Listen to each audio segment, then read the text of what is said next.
with asparagus and mushroom sauce.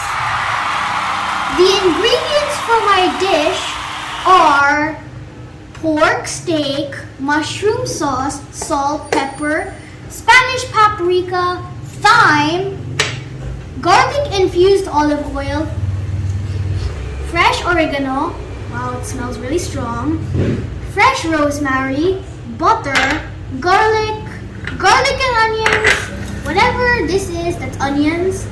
We've got dried kale for garnish, my asparagus over here, and a side dish of cherry tomatoes. Now let's start cooking.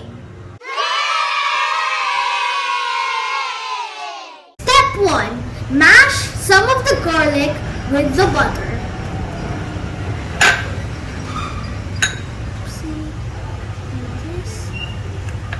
Fork. You have to specifically use a fork. It will do better for the job.